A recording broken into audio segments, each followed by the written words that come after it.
This has got to be one of the most controversial episodes of Yellowjackets so far. It was a spicy episode. It was a spicy Italian style. Hi guys, welcome to a video, and in today's video, we're just going to be discussing thoughts and theories on episode 4 of Yellowjackets season 3. And there will be spoilers in this video, so you have been warned. So let's start with the biggest talking point of this episode, Lottie Matthews RIP. I'm gonna be honest with you guys, I saw her death coming, but I did not see it coming this soon. They got me with that timing. They got me good. The thing is, I understand the backlash. I can see why people don't like the way her death was written. I can see why people feel like it happened prematurely, and why people feel as though she wasn't given the opportunity to reach her full potential as a character and contribute to the show before getting the chop. I can see why people think all of that, but for me, I just feel like it's far too soon to form a fair opinion about the way her death was written and its placement in this season, because the rest of this season isn't out yet. And due to the flashbacks, visions, and ghosts that frequent this show, the death of a character doesn't always mean goodbye forever. So until I've seen how the rest of this season unfolds in regards to Lottie's character and her death, I'm reluctant to start criticising it just yet. All of that aside, there are a few points of interest about Lottie's death which are worth noting. The first being the location where she dies looks very similar to the location in teen Lottie's baptism vision from season 1, episode 6, Saints. And this leads us to the questions. Firstly, could it be that Lottie's visions were actually premonitions? Was she truly psychic in some way? Or did she seek this location out herself and decorate it because she was inspired by her visions? And if she did seek this location out, does that mean she planned her own death or knew she was going to die at this location beforehand? The second point of interest is that Lottie dies after being kicked out of Shauna's home by Shauna, which has parallels to Jackie's death, and dead Jackie makes a cameo this episode too, which happened as a result of Shauna essentially kicking Jackie out of the cabin, or, you know, at least suggesting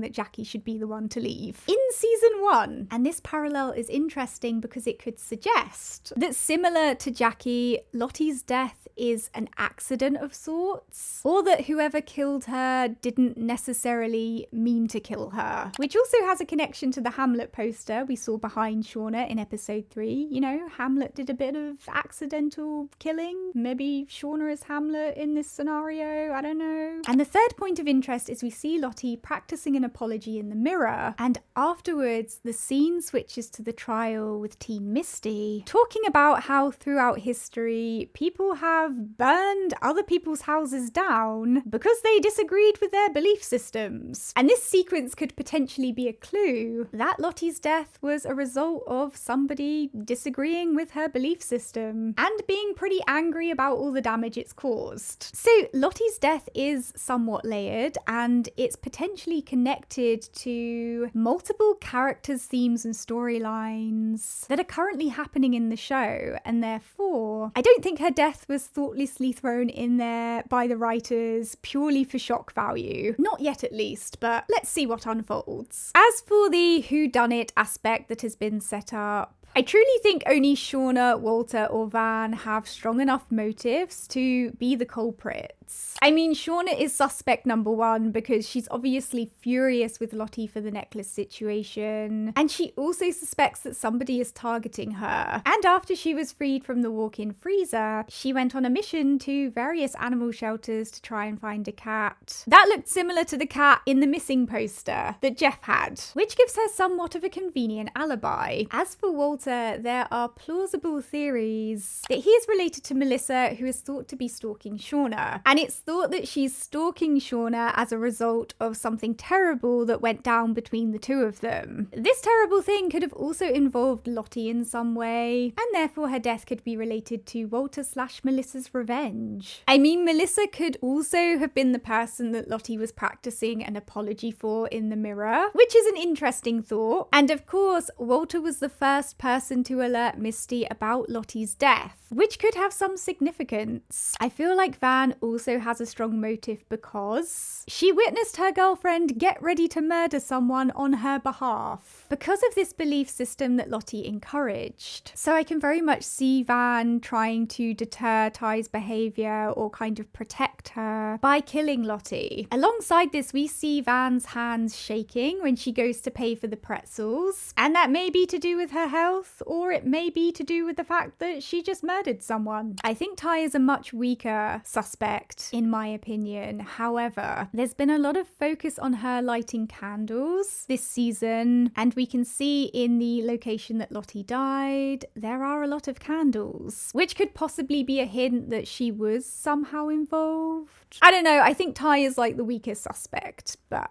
yeah. As I said earlier, Lottie's death may also have been a suicide because the location where she dies is very similar to the location we see in one of her previous visions. And the apology that she's practicing in the mirror could be an apology for those she's about to meet on the other side. I mean, it sounds like a little bit of a reach, but at this point in the show, anything is possible. I think what's also interesting about Lottie's death happening in this episode is in this episode, we also discover that no one was responsible for cutting Shauna's brakes. It just happened. So there could be a parallel between that and Lottie's death in the sense of you thought there was someone responsible for this, but actually it was no one. And we, the audience, are reading into things or assigning meaning to things that are actually just random occurrences in the same way that the characters do in the show. Moving on to the hot topic of Shauna. Let's start with teen Shauna, who is very much out for Coach Ben's blood this episode. Now, Shauna clearly has a lot of trauma from Ben abandoning her when she was in her hour of need, and she quite clearly has a grudge against him because of this. Yes, it's true that there's not much Ben could have done for Shauna had he stayed, but that's not really the point. It's the gesture of abandoning her in her hour of need that holds meaning here. And teen Shauna is full of so much rage and self-hatred, which really manifests itself in toxic ways. And she finds an outlet for all of that by taking it out on other people. So taking Shauna's kind of wilderness mindset into consideration, I can understand why she was so adamant about blaming Ben for the cabin fire and targeting all of her rage at him. Shauna also never wants to admit she is wrong. We see this with adult Shauna, who refuses to apologize to Misty even after discovering that Misty had nothing to do with her failed brakes. So this, alongside Shauna refusing to acknowledge that Ben may not have started the fire, is highlighting the stubborn, unreasonable and toxic aspects of her character. A lot of people were not happy with Shauna's behavior in this episode, which is understandable, but there's no point in trying to justify or reconcile any of these characters with a code of ethics or morality. This is a show about damaged, traumatized, and morally bankrupt girls and women trying to survive. That doesn't mean that the way their characters are written is above criticism, not at all. But there's also no sense in being frustrated that they're acting in off-putting or unreasonable ways. Their awfulness is kind of the point of the show. There's also no room for kindness, morality, or justice in the wilderness, because that's just not how surviving out there works. Life in the wilderness is primal, it's cruel, and it's often kill or be killed. There's nothing fair or kind about it, and the girl's behavior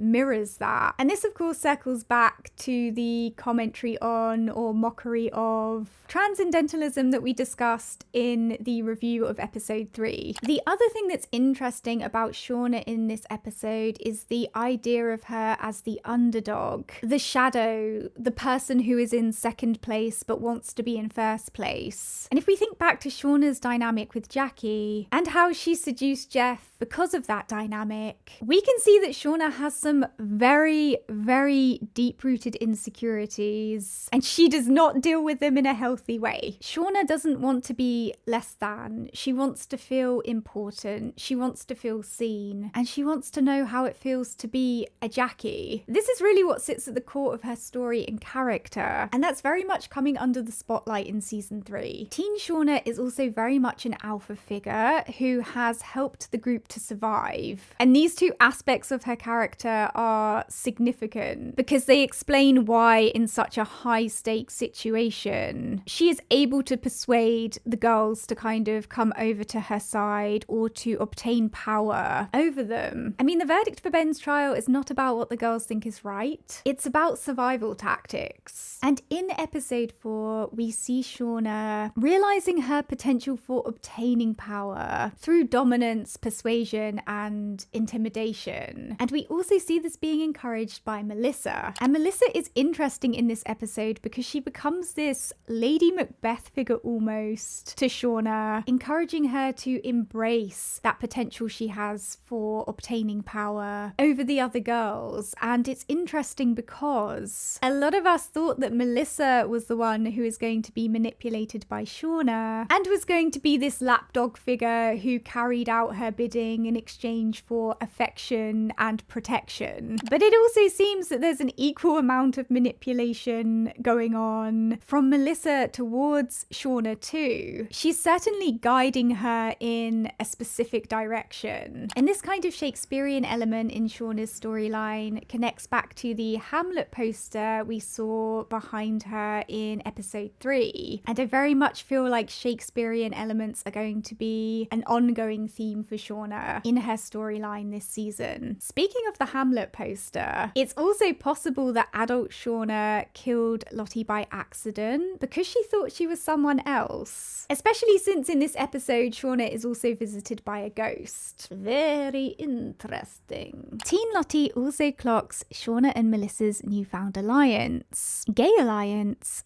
which is interesting, and I wonder how their dynamic is going to be received by the group, and if there's any connection to Lottie clocking them in this scene and what has unfolded in the adult timeline in any way. Moving on to adult Shauna this episode, she has been roped into volunteering at Misty's workplace because Jeff is having a karma crisis, and we see her preparing food and listening to Ace of Base, The Sign. Now, The Sign is a song from the 90s, and according to the band's lead singer, the song is about a visualization that can change your life. And after this scene, Shauna gets trapped in the walk-in freezer and she sees the ghost of Jackie, kept fresh from the 90s. So this song could suggest that Shauna takes seeing Jackie's ghost as a sign that she needs to rethink her life and that some big changes are coming her way as a result of this. Now, I very much perceived Ghost Jackie as Shauna's subconscious in this scene, and a lot of what Jackie is saying to Shauna is revealing of Shauna's inner psyche. For example, Jackie tells Shauna, someone is trying to hurt you, Shauna, for what you did, not just in the wilderness, but for what you did when you got back. And this is related to the suspicions that Shauna has been having as a result of finding the lost phone in the bathroom and her sense of being targeted, stalked, and so on. And this line from Jackie is interesting because it's also revealing of some hidden Shauna lore, that she was involved in some awful things that happened after the girls were rescued. And Shauna is connecting this to her being targeted.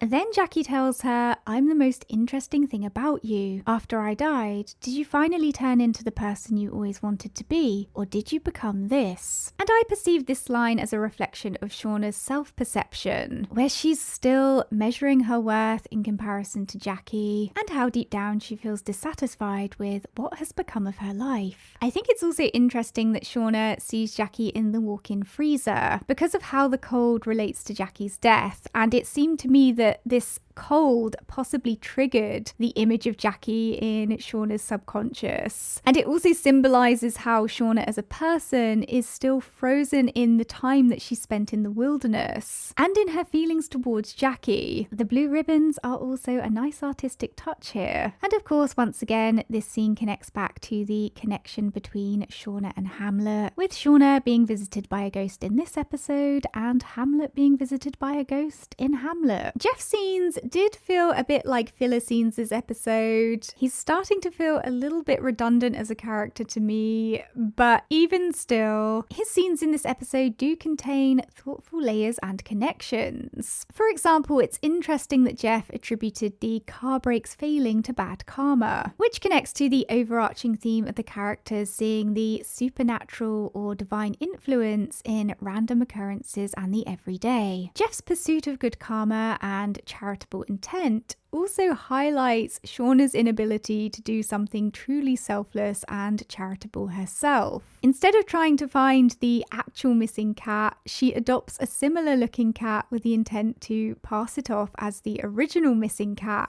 And of course, there's also the theory she was only doing that to give herself an alibi. Either way, it says a lot about her character that even her good intentions have a catch somewhere and are tainted in some way. Another huge point of interest in this episode is Misty taking the piece of paper from Svetlana's table, who she suspects is from Walter, along with the puzzle pieces, making them literal missing pieces of a puzzle, which is significant because it suggests a connection between Walter and the missing pieces of information which need to be found in order to give us the whole picture, presumably about Shauna's stalker and Lottie's death. We have already discussed the theory that Walter is the big bad this season in my review of episode 3, and this visual connection adds a little bit more weight to that theory. Moving on to Coach Ben, the first thing I want to talk about is that there was purposeful cinematography that created a visual connection between Ben and the ducks. And as we've previously discussed, the ducks have a connection to the foie gras that Ty and Van were eating. So is this a clue that the girls are going to keep Ben and fatten him up, or torture him in order to eventually eat him? Or is there a different meaning, or no meaning at all? Let me know your thoughts on this in the comments section below. Now, Ben's trial leads to a lot of revelations about certain characters and shifting social dynamics. Before we get into it, I have to say the acting from Sami Hanratty and Stephen Kruger in these scenes was just incredible and possibly the highlight of this episode. I mean, they were acting like they had rent due. It was 10 out of 10, no notes. Now, in terms of the trial verdict, it's very revealing that Van immediately voted Ben as guilty because it potentially suggests that she's covering up for either herself or Ty's involvement in the cabin fire. Ty and Van setting fire to the cabin is a very popular theory within the fandom. Of course, we've already discussed Shauna and Melissa. Lottie changing her vote due to sensing a sign from the wilderness seemed a bit convenient, but you could also argue that it taps into the theme of the characters reading into things and assigning meaning to them, which would apply here. And alongside that, Lottie sensing a sign from the wilderness could also easily be interpreted as her subconscious telling her that it's in her best interests or own safety to align with Shauna. The latter theory is a bit shaky given Lottie's history, but still, it's a plausible interpretation, and of course, Akila and Travis follow Lottie's lead. The concept of the group becoming followers or sheep in this scene also ties into the hallucination Akila had, where sheep were a topic of conversation between Akila and the alpaca. I do feel bad for Ben, but I'm also not under any delusions that good or innocent people are rewarded in this show. So I've been mentally prepared for his capture and I think inevitable death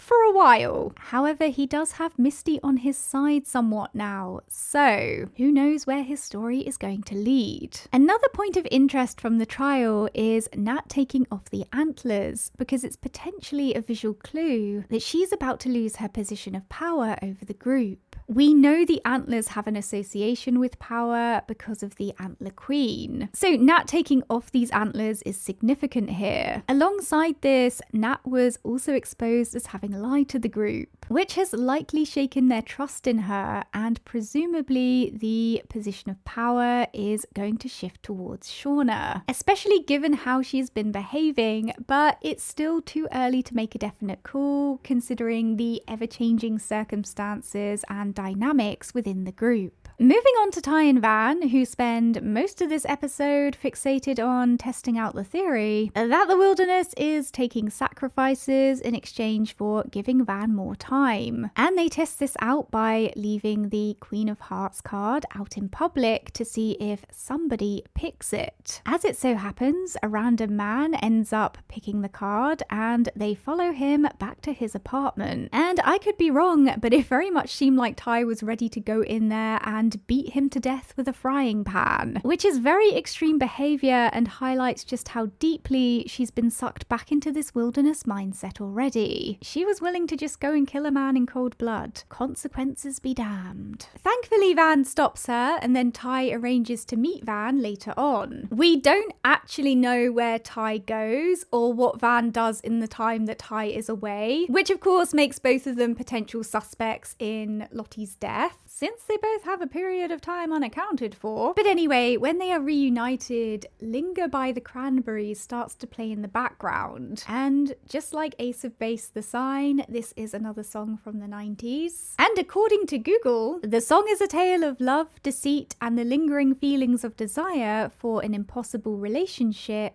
an impossible situation, and an impossible partner who broke the contract of love. So this seems like an odd choice of song to give to a romantic pairing, which has me wondering if either Tai or Van are going to have an affair with someone else or if there's some other kind of betrayal that happens. I know that sounds a bit random and out there, but like I said, this is an odd choice of song and its lyrics clearly have some significance. Let me know your thoughts about this in the comments section. Now, the pretzels don't necessarily have to have a deeper meaning than being salty and delicious, but interestingly, pretzels do have religious associations. The pretzel is believed to have been created in around 610 CE by a monk who lived in a secluded monastery in northern Italy or southern France. And this monk would reward his students for learning their prayers by handing out baked pieces of leftover bread, twisted together to resemble crossed arms, which was a traditional prayer pose. The monk called these bread pieces pretiola, which is Latin for little rewards. And during the Middle Ages, monks gave away pretzels to the poor as a religious symbol that additionally provided literal sustenance. So interestingly, the intertwining of religious symbolism and the offering of sustenance that is associated with pretzels are themes that very much align with what we've seen of Van and Tai's storyline this season. Then we have the horse and carriage ride. Again, this doesn't have to have a deeper meaning, but one of the things that horse and carriage rides are associated with are funerals, which could suggest that Tai and Van will die this season. I don't want this. Furthermore, the fact that they are eating pretzels and getting on this horse and carriage ride could symbolize that their religious beliefs, intertwined with their quest for sustenance, is what leads to their death.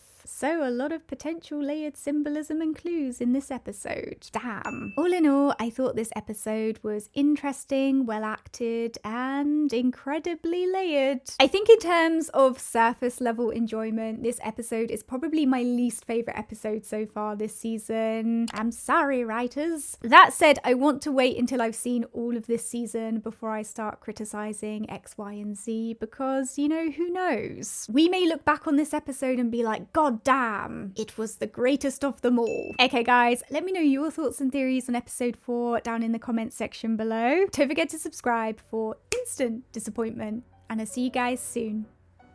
Bye.